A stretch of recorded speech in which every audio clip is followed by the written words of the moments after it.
Assalamualaikum warahmatullahi wabarakatuh. Perkenalkan, nama saya Royhan Nasib, NIM 2424101028. Di sini saya akan sedikit menjelaskan terkait hasil tugas saya LKM 1 pada mata kuliah PAA terkait dari pembuatan REST API ya, dengan memanfaatkan CRUD yang ada di endpoint. Nah, di sini domain yang saya pakai adalah manajemen data murid kelas. Alasan sederhananya mungkin itu tadi sederhana, simple, kemudian mungkin relasi dengan tabel lainnya mungkin lebih mudah, kemudian mungkin alasan tersendiri juga saya juga pernah membuat manajemen data murid di praktikum, tapi mungkin cuma get saja ya, belum semuanya. Jadi masih simple saja. Nah, di sini karena endpoint-nya kita ada 5, mungkin saya jelaskan satu-satu. Sebelumnya kita jelaskan terlebih dahulu teknologi yang saya pakai di sini memakai bahasa C#. Untuk framework-nya pakai ASP.NET Core dengan database-nya menggunakan PostgreSQL yang nanti akan menggunakan driver Nugget package-nya menggunakan NBK SQL. Baru untuk terakhir, untuk dokumentasinya saya uji di Swagger. Seperti itu. Mungkin kita masuk ke database dulu. Nah, ini untuk datanya. Di sini kita menggunakan 3 tabel saya. Ada tabel kelas, tabel mata pelajaran, dan tabel nilai dengan relasinya masing-masing. Kemudian untuk penjelasan singkatnya di sini ada kolom-kolomnya. Yang pertama ada kolom ID. Nah, untuk kolom ID ini saya pakaikan serial primary key agar menghasilkan auto increment. Nah, auto increment itu untuk pengisian secara otomatis. Kemudian ada nama, NIS, alamat, create add, dan update add.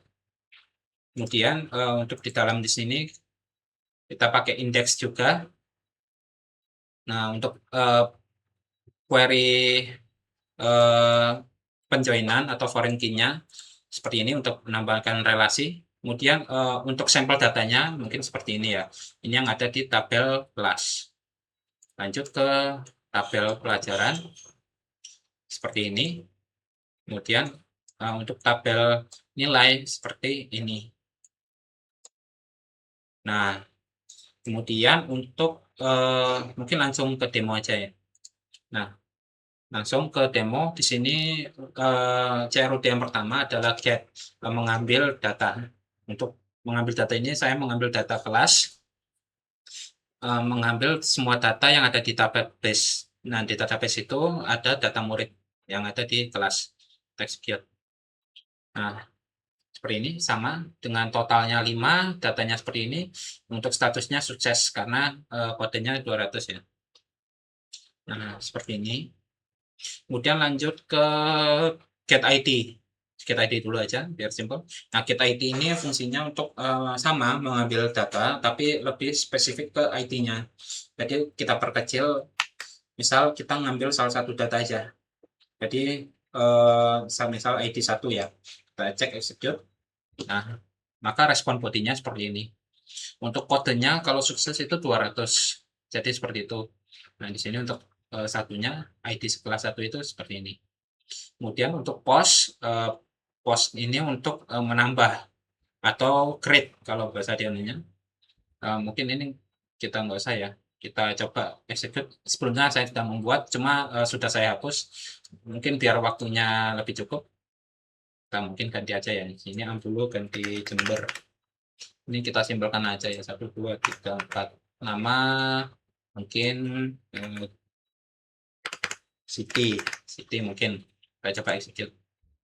Nah, otomatis di sini untuk respon bodinya sukses dan message-nya data murid City berhasil ditambahkan. Untuk kodenya 201 untuk setiap penambahan data. Kita cek di get. Nah, auto increment-nya bekerja ya, makanya saya tidak masukkan ID di sebelumnya di sini. Mengapa 9? Karena sebelumnya saya sudah pernah membuat beberapa, jadinya karena memakai auto increment jadi otomatisnya langsung ke 9. Tapi sudah ketambah di database. Terus ini seperti itu. Untuk put ini untuk update ya. Jadi di CRUD U-nya itu update. Jadi misal kita tadi sebelumnya di 9 ya. Kita coba di eh bentar kita reset aja. 9 terus nah di sini misal kita ganti namanya misal ganti update. NIM-nya tadi kan 123 ya, kita ganti 321, stringnya kita ganti 60 untuk alamatnya. Dulu kita eksekutan aja. Nah, untuk respon bodinya kita kasih status dan message saja ya. Lalu kita cek di sini tiketnya akan seperti ini. Nah, otomatis berubah kan AD 321 Sekarang kita masuk ke endpoint yang terakhir yaitu delete. Delete tahu lah hapus, kita 9 kan, kita execute. Nah, maka kan status dan message-nya dihapus seperti itu. Kemudian mungkin saya langsung ke foldernya ya. Di sini untuk foldernya yang pertama saya memakai folder controller. Nah, folder controller ini saya pakai untuk menerima request-nya. Jadi semua request-nya nanti HTTP akan di sini. Nah, di sini ada HTTP get-nya, kemudian post, put, dan delete-nya seperti itu. Ini juga bisa dipakai saya gunakan sebagai validasi input dan yang akan meneruskannya nanti di kelas konteksnya nanti akan dikembalikan kembali responnya ke kliennya. Mungkin lanjut ke SQL DB helper-nya untuk penggunanya pakai Nuget NPK SQL ini untuk pengoneksi dengan Postgre-nya. Nah, saya pisah biar nggak perlu ditulis ulang setiap koneksinya ke semua metodenya. Lanjut ke kelas, ini adalah kelas property yang nanti kolomnya akan sama dengan database-nya karena database-nya kelas yang saya pakai. Jadi di sini kelas semuanya seperti itu. Dan terakhir konteks di sini semua logika yang ada di database atau query-query-nya, misal dari select, terus untuk nambah itu insert, update itu update, delete itu semuanya logikanya di sini. Nah, seperti itu untuk simpelnya. Kemudian saya belum nyoba kalau dalam misal error ya, misal error di sini kita cek 10 ya. Kita coba di sini ya, di post. Nah, misal di postnya ini saya hapus semua, kemudian saya execute. Nah, akan muncul error respon statusnya itu 400. Nah, di sini berarti berhasil ya untuk penggunaan errornya. Karena data di body ini tidak boleh kosong untuk penjelasannya sebentar lagi. Mungkin saya lanjut ke program.js di sini untuk sebagai entry point-nya. Nah, ya, karena entry point-nya saya Swagger di sini saya sesuaikan builder-nya dengan Swagger.